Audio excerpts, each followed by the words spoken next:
Hello children. पिछले term पे मैं आपको सॉइल कंजर्वेशन डिस्कस किया था, उसके 6 पॉइंट बताया था और काफ़ी इंपॉर्टेंट था। उसको मैंने बोला था आप लर्न भी कर लीजिएगा, अलग अलग डिफिनीशन भी सबका।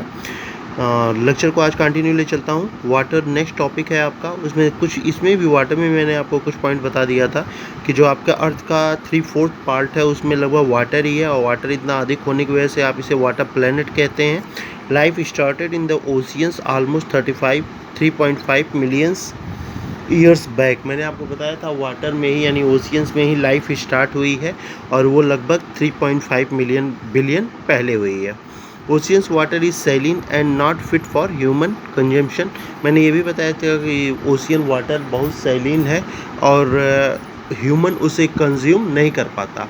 अगर मैंने आपसे एक क्वेश्चन पिछली बार किया था कि अगर लगातार ओशियंस के पानी पीते रहे इंसान, खूब पानी पीता है वो दिन रात, लेकिन फिर भी उसकी मृत्यु जल्दी हो जाती है, और उसके मृत्यु का जो कारण निकाला जाता है वो निकाला जाता है हाइड्रेशन का।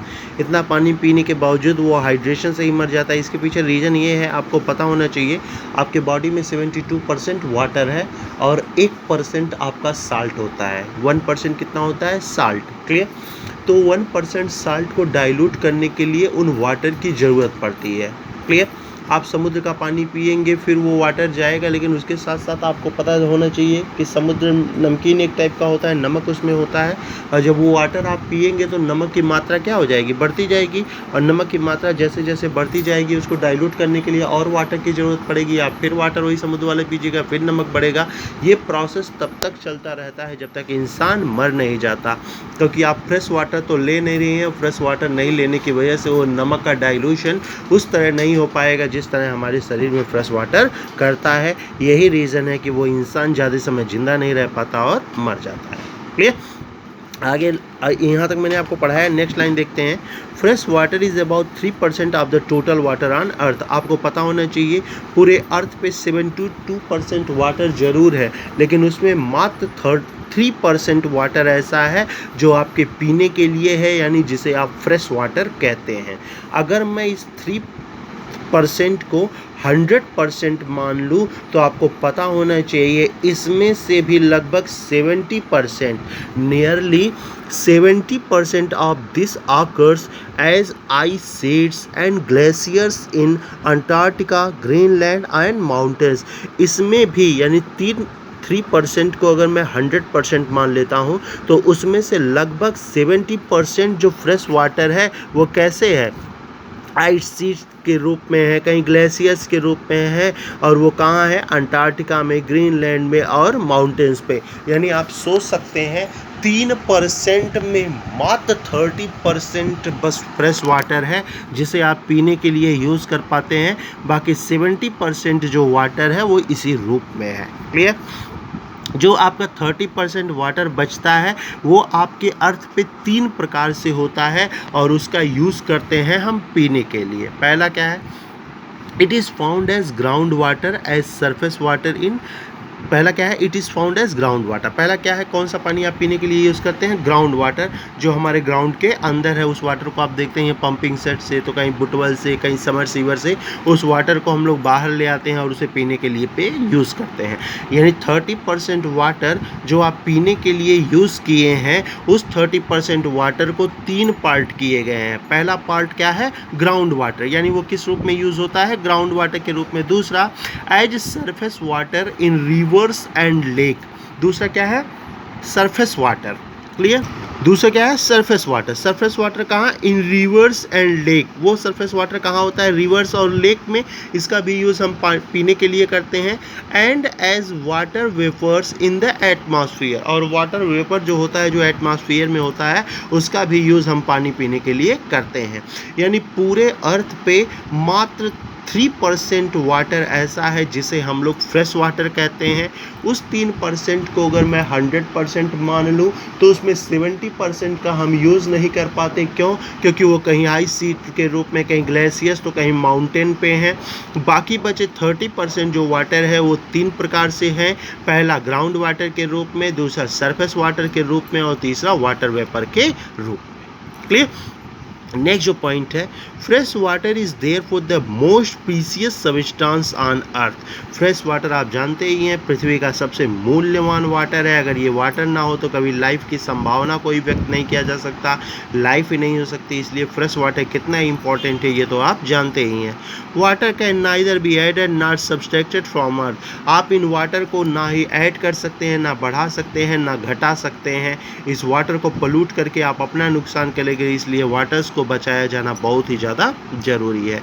वाटर वेपर इन एटमॉस्फेयर, अभी नेक्स्ट पॉइंट में मैं समझा दूंगा इसको डिटेल में क्या होता है। समझ गए आप इतना पॉइंट कि 3% वाटर में भी 70% ऐसे हैं जिनका हम यूज़ नहीं करते, 30% यूज़ करते हैं। वो ग्राउंड वाटर के रूप में है, सरफेस वाटर के रूप में है और वाटर वेपर के रूप में है। ये हमारे लिए बड़ा मूल्यवान है क्योंकि इसे हम ना ही घटा सकते हैं ना ही बढ़ा सकते, इसलिए इसका कंजर्व किया जाना बहुत ज़्यादा ज़रूरी है। नेक्स्ट जो टॉपिक है वो टॉपिक है आपका वाटर साइकिल। बहुत इंपॉर्टेंट टॉपिक है, ध्यान से समझिएगा। वाटर साइकिल क्या? वाटर साइकिल क्लियर, एक साइकिल के रूप में। Water is constant motion cycling between the oceans, air and land। जो वाटर है वो एक साइकिल होता है, यानी रिसाइकिल होता है। किसके द्वारा? ओशियंस के द्वारा, एयर के द्वारा और लैंड के द्वारा। Clear? It happens through evaporation, precipitation and run off to oceans. आप जानते ही हैं ओशियंस से धीरे धीरे वाटर वेपर जाता है ऊपर की तरफ। इस प्रक्रिया को हम, ये जो प्रोसेस है इसको हम बोलते हैं इवेपोरेशन। क्या बोलते हैं? इवेपोरेशन। क्लियर? इवेपोरेशन इसका मीन्स क्या होता है? जब ओशियन से वाटर वेपर्स के रूप में ऊपर जाते हैं, यानी स्काई में जाते हैं। क्या करेगा? एयर यहाँ पे क्या करेगा? उस वाटर वेपर को पूरा फैलाएगा और उस एयर के हेल्प से ये वाटर क्लाउड का निर्माण करेगा। आपको पता है क्लाउड का निर्माण करता है। क्लाउड के निर्माण करने के बाद वो क्लाउड क्या करेगा? बारिश कराएगा फिर से लैंड पर। ये जो बारिश कराएगा ये क्लाउड, इसको बोलते हैं हम कंडेंसेशन। क्या बोलते हैं? संघनन, कंडेंसेशन। मतलब इवेपोरेशन क्या होता है? समुद्र से वाटर का वेपर के रूप में निकलना। कंडेंसेशन क्या होता है? उस बादल के द्वारा पानी को एक बार फिर लैंड पे गिराना। क्लियर? फिर क्या करेगा? लैंड पे अच्छी खासी बारिश होगी तो वो बारिश जगह जगह पे होगी। वो फिर बारिश नहरों से तो कहीं नदियों से फिर जाके कहाँ जाएगा? ओशियंस में जाएगा। यानी प्रोसेस क्या हुआ? ओशियंस से ही वाटर बनना शुरू हुआ और फिर ओशियंस में ही आपका वो वाटर का मर्ज हो जाएगा। ये कैसे होगा? ओशियन, एयर और लैंड एक दूसरे का हेल्प करके।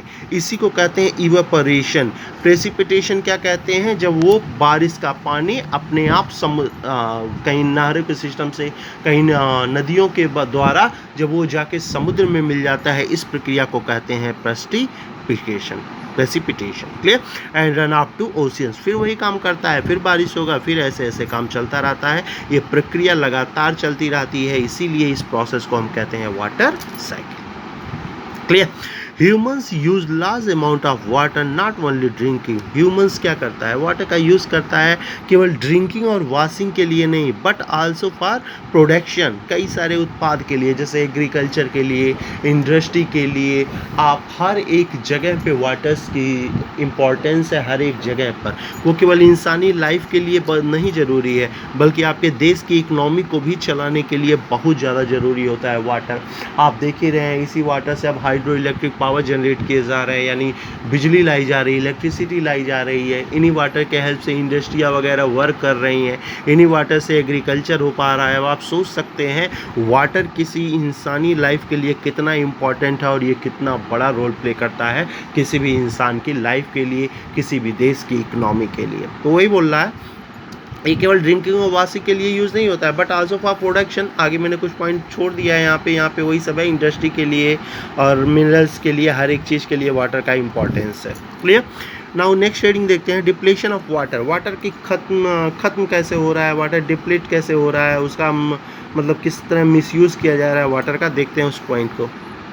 इंक्रीजिंग पॉपुलेशन, जनसंख्या बढ़ रही है दिनों दिन, rising demand for food and cash crop, जैसे जैसे पॉपुलेशन बढ़ रही है उनकी डिमांड भी बढ़ती जा रही है, एग्रीकल्चर फील्ड बनाए जा रहे हैं, एग्रीकल्चर बढ़ाया जा रहा है, कैश क्रॉप्स लगाए जा रहे हैं। जितने ज़्यादा आप एग्रीकल्चर बढ़ाएंगे, जितना ज़्यादा फूड, जितना ज़्यादा कैश क्रॉप का प्रोडक्शन करेंगे, उतना ही ज़्यादा आपको वाटर की ज़रूरत पड़ेगी और वाटर की डिमांड दिनों दिन बढ़ रही है। इंक्रीजिंग अर्बनाइजेशन, अब क्या हो रहा है, अर्बनाइजेशन हो रहा है ज़्यादा से ज़्यादा।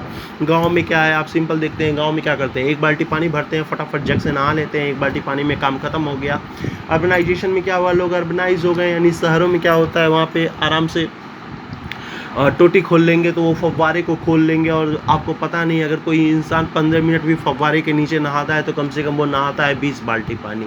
अब आप सोच सकते हैं 20 बाल्टी में तो गांव में कम से कम 20 लोग नहाएंगे और उस 20 बाल्टी का यूज़ वहाँ अकेले किया जा रहा है। तो इस तरह अर्बनाइजेशन बढ़ रहा है जैसे जैसे, वैसे पानी को कंजम्पशन भी काफ़ी बढ़ रहा है। और मैंने क्या बोला, पानी को ना ही घटाया जा सकता है और ना ही बढ़ाया जा सकता है, यानी जो पानी है आप उसका मिसयूज़ कर रहे हैं ज़रूरत से ज़्यादा। ये मत समझ लेना मैं शहरों की बुराई कर रहा हूँ, मैं एक बात बना रहा हूँ कि किस प्रकार डिप्लेशन ऑफ वाटर हो रहे हैं। Drawing up of water resources, water pollution and the rising standard of living are the major factor leading to storage shortage of water। ठीक, यानी क्या हो रहा है, जैसे जैसे पानी की इम्पोर्टेंट, जैसे जैसे पानी की डिमांड बढ़ रही है वैसे हम उसे पोल्यूट भी कर रहे हैं। आप देखते ही हैं पानी का कितना ज़्यादा पोल्यूशन किया जाता है, चाहे वो फैक्ट्रियाँ इंडस्ट्री के द्वारा हो या हाइड्रो इलेक्ट्रिक पावर के द्वारा हो। कई सारे वहाँ के जो इफ्लुएंट्स होते हैं वो इफ्लुएंट्स छोड़ दिए जाते हैं नदियों वगैरह में, जो पीने लायक पानी भी होता है वो भी आप गंदा कर दे रहे हैं, काफ़ी उसे पोल्यूट कर दे रहे हैं और उसका यूज़ आप ड्रिंकिंग के लिए कभी नहीं कर पाएंगे। क्लियर। तो जैसे जैसे पॉपुलेशन बढ़ रहा है उनका, वही मैंने क्या बोला, राइजिंग स्टैंडर्ड ऑफ लिविंग, ये कहने का मतलब वही है फव्वारे वाला जो मैंने एग्जांपल दिया। तो जैसे ये सब बहुत मेजर फैक्टर हो रहे हैं डिप्लेशन ऑफ वाटर के। अगर इस पे कंट्रोल नहीं किया जाए, इसे बचाया नहीं जाए तो निश्चित तौर पे ये बहुत बड़ा प्रॉब्लम क्रिएट करेगा आने वाले समय के लिए, क्योंकि जैसे जैसे आप वाटर को पोल्यूट करते जाएंगे, आने वाला समय, आने वाली पीढ़ियाँ उस वाटर का यूज़ नहीं कर पाएंगे। और मैंने क्या बोला, वाटर को आप बढ़ा नहीं सकते, घटा नहीं सकते, बल्कि जो वाटर है आप उसे पोल्यूट करते चले जा रहे हैं, तो जो आपका फ्रेश वाटर होगा उसकी मात्रा बहुत ही कम होती चली जाएगी। ठीक है। There is scarcity in many regions of the world, most of the Africa, बहुत सारे ऐसे रीजन हैं जहाँ scarcity मीन्स क्या होता है, कमी। scarcity मीन्स क्या होती है, कमी। बहुत सारे वर्ल्ड में ऐसे बहुत सारे रीजन हैं जहाँ पर वाटर की कमी हो चुकी है। इसमें एग्जांपल है आपका Africa, west Asia, south Asia are facing shortage in fresh water. Fresh water के लिए बहुत फेस कर रहे हैं, बहुत ज़्यादा इनके यहाँ प्रॉब्लम हो गई है। अफ्रीका में आपको पता होना चाहिए, कांगो राज्य, कांगो कंट्री है, वहाँ तो पानी का इतना शॉर्टेज है कि क्या बताया जाए। दूसरे देशों से उन्होंने समझौता करके रखा है, पार्टनरशिप करके रखा है, भैया इतना वाटर दीजिए, मैं आपको इतना पैसा दूंगा। कांगो में इतना पानी की दिक्कत हो गई है। अफ्रीका केवल कांगो में ही नहीं, बहुत सारे ऐसे देश हैं जहाँ बहुत प्रॉब्लम क्रिएट कर रहा है वाटर, उन्हें फ्रेश वाटर नहीं मिल पा रहा है पीने के लिए। कुछ ऐसा ही प्रॉब्लम आपके वेस्ट एशिया में भी देखने को मिला। आपको पता होना चाहिए साउथ एशिया में भी ऐसे प्रॉब्लम देखने को मिल रहे हैं, यानी वो दिन दूर नहीं जब वर्ल्ड एक बहुत बड़े प्रॉब्लम में क्रिएट होगा वाटर के रूप में। अभी आपको पता है, ये किसी साइंटिस्ट ने भी कहा है कि वर्ल्ड में थर्ड वर्ल्ड वार ज़रूर होगा और थर्ड वर्ल्ड वार के पीछे जो रीजन होगा वो रीजन कहीं ना कहीं वाटर ही बनेगा, यानी वाटर की वजह से तीसरा विश्व युद्ध जरूर होगा, ऐसा कुछ साइंटिस्टों का मानना है। अब आप सोच सकते हैं वाटर कितना ज़्यादा पोल्यूट हो रहा है और उस वाटर से कितना ज़्यादा जो डिमांड है वो दिनों दिन बढ़ रही है फ्रेश वाटर की। ठीक है। Fresh water supply, countries located in climatic zone are face more problems water supply. जो क्लाइमेटिक जोन्स में जो कंट्रियां बसी हुई हैं, आप तो जानते हैं क्लाइमेटिक जोन आपको पढ़ाया भी गया है, आगे भी कुछ पढ़ाया जाएगा टॉपिक में, घबराइए में, ज्योग्राफी में। तो जो क्लाइमेटिक जोन में जो कंट्री है उनको और ज़्यादा वाटर प्रॉब्लम क्रिएट हो रहा है। यानी वाटर तो है निश्चित तौर पर, लेकिन फ्रेश वाटर चाहिए ना, वो ओशियंस का वाटर या फिर पोल्यूट वाटर लेके क्या करेंगे। वाटर जो चाहिए वो फ्रेश वाटर चाहिए, और फ्रेश वाटर अब बच नहीं रहा है वर्ल्ड में। जो वाटर है उसको हम मिस यूज़ कर रहे हैं, ज़रूरत से ज़्यादा यूज़ कर रहे हैं, उसको गंदगी कर रहे हैं, उसको पोल्यूट कर दे रहे हैं। और वो दिन दूर नहीं जब इस वाटर के लिए बहुत बड़ी लड़ाई होने वाली है पूरे वर्ल्ड में। अब आप सोच सकते हैं ये वाटर कितना इम्पोर्टेंट फैक्टर है, चाहे वो ह्यूमन्स लाइफ की बात की जाए या फिर इंडियन इकनॉमी की बात किया जाए। क्लियर।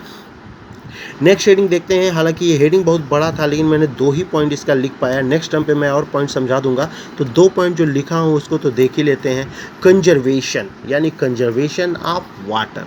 आप वाटर को बचा कैसे सकते हैं, चाहे वो लैंड मैंने पढ़ाया या सॉइल पढ़ाया, उसका कंजर्वेशन पॉइंट ज़रूर याद रखिएगा। कंजर्वेशन पूछता है, क्यों?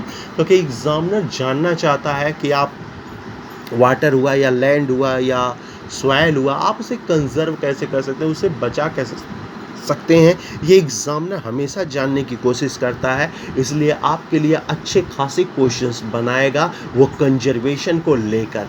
आपने लैंड कंजर्वेशन पढ़ लिया, सॉइल कंजर्वेशन पढ़ लिया और अब पढ़ते हैं कंजर्वेशन ऑफ वाटर सप्लाई। इसमें पहला पॉइंट जो है वो है रिड्यूसिंग वाटर पोल्यूशन। इसको मैंने एक्सप्लेन नहीं किया है, तो आप चाहिए तो कुछ पॉइंट यहाँ लिख लीजिएगा। मैं आपको समझा दे रहा हूँ कि क्या कहने का मतलब है। रिड्यूसिंग वाटर पोल्यूशन आप जानते ही हैं, इंडस्ट्रियल इफ्लुएंट्स हुए या फिर एग्रीकल्चर पेस्टिसाइड फर्टिलाइजर्स हुए, इन सब से वाटर बहुत ज़्यादा पोल्यूट हो रहा है।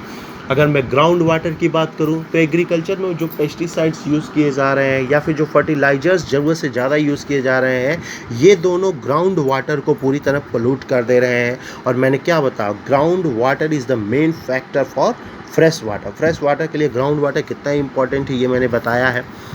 ज़रूरत से ज़्यादा फर्टिलाइजर्स का यूज़ नहीं किया जाना चाहिए, ज़रूरत से ज़्यादा पेस्टिसाइड्स का यूज़ नहीं किया जाना चाहिए। किसी प्लांट के लिए जितनी ज़रूरत हो आप उतना उसका यूज़ कीजिए। उससे अगर ज़रूरत से ज़्यादा आप यूज़ करते हैं तो आपने मिस यूज़ किया है इस वाटर का, और आपको नहीं पता इसका रिज़ल्ट आने वाली पीढ़ियों के लिए कितना बड़ा नुकसानदेह बनेगा। क्लियर? दूसरी बात करते हैं इफ्लुएंट्स की, यानी इंडस्ट्रियल इफ्लुएंट्स की। तो वो क्या करते हैं, अपनी फैक्ट्री की सारी गंदगी कहीं ना कहीं नदी में, कहीं ना कहीं नालों में गिरा देते हैं। और आपको क्या मैंने बताया, दूसरा जो फ्रेश वाटर का फैक्टर है वो क्या है, surface water in river and lake, ये दूसरा फैक्टर है। तो इंडस्ट्री के द्वारा दूसरे फैक्टर को प्रभावित किया जा रहा है, और अगर 2 फैक्टर कहीं ना कहीं इफेक्ट डाल पड़ जाएगा तो तीसरा वाटर वेपर तो ऑटोमेटिक इफेक्ट पड़ेगा उस पर। इसीलिए इन पोल्यूशन को जो दिनों दिन बढ़ते जा रहे हैं, इन पोल्यूशन को कम किया जाना चाहिए।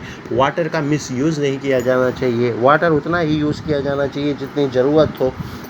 बाकी फर्टिलाइजर्स और पेस्टिसाइड्स की बात करते हैं तो घरेलू चीज़ों का उपाय करिए। अपने जो लैंड है उसको फर्टिलिटी लाने के लिए कुछ डोमेस्टिक यूज़ किए जाने चाहिए। ये सब जितना ज़्यादा यूज़ करेंगे ग्राउंड वाटर उतना खतरनाक होगा, और निश्चित तौर पे ये बहुत खतरनाक हो जाएगा इंडियन इकोनॉमी के लिए या आने वाले समय के लिए।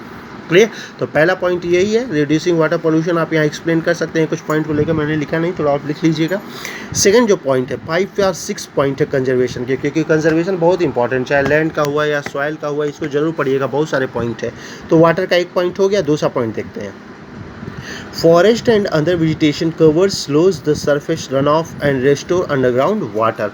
जितना ज़्यादा आप वेजिटेशन करेंगे, जितना ज़्यादा आप फॉरेस्ट्री करेंगे, जितना ज़्यादा एफॉरेस्टेशन करेंगे, जंगल जितने ज़्यादा लगाएंगे, वेजिटेशन जितना ज़्यादा करेंगे, निश्चित तौर पर वो वाटर को सेव करेगा। रिस्टोर अंडरग्राउंड वाटर, इससे क्या होगा, अंडरग्राउंड वाटर सेव रहेगा, यानी बचा रहेगा। ठीक है, क्यों? क्योंकि ऐसे प्लांट्स का यूज़ कीजिए जिनको प्रोड्यूस करने के लिए कम से कम वाटर की ज़रूरत हो। कम से कम वाटर उस क्या करेगा, मिट्टी, जब प्लांट्स आप लगाए रहेंगे तो वो मिट्टी को क्या करेगा, जोड़ा रखेगा, और मिट्टी को जोड़े रखेगा तो उतना अंडरग्राउंड वाटर का हम लोग यूज़ नहीं करेंगे, वो सेव रहेगा। तो ये 2 पॉइंट ऐसे हैं जिनके द्वारा आप वाटर को कंजर्व कर सकते हैं। कुछ पॉइंट और हैं जो मैं कल यहाँ पे लिखूँगा और बताऊँगा क्या है क्या नहीं है। तब तक इन पॉइंट्स को आप पढ़ लीजिए, इसको तैयार कीजिए। नेक्स्ट वीडियो में मिलते हैं कंजर्वेशन ऑफ वाटर के कुछ और पॉइंट्स को लेकर। साथ ही नेक्स्ट पॉइंट आपका वाइल्ड लाइफ रिसोर्स भी मैं डिस्कस करूंगा। शायद नेक्स्ट वीडियो आपका लास्ट वीडियो होगा इस चैप्टर का। आपको पता होना चाहिए पर संडे टेस्ट लिया जाएगा, आप लोगों का 10-10 क्वेश्चंस दिए जाएंगे। इसलिए जो भी चैप्टर पढ़ाए जा रहे हैं उनको अच्छे से पढ़ लीजिए। क्वेश्चन वही होंगे, मल्टीपल चॉइस, छोटे छोटे 10 क्वेश्चन आपको टैकल करना होगा उन क्वेश्चंस को। इससे पता चलेगा आप उस चैप्टर की तैयारी कर रहे हैं या नहीं। क्लियर? तो नेक्स्ट वीडियो में कंजर्वेशन के कुछ और पॉइंट देखा जाएगा। साथ ही डिस्कस करूंगा आपके वाइल्ड लाइफ को और ख़त्म करने की कोशिश करूंगा आपके इस चैप्टर को। क्लियर? तो मिलते हैं नेक्स्ट वीडियो में। Thank you.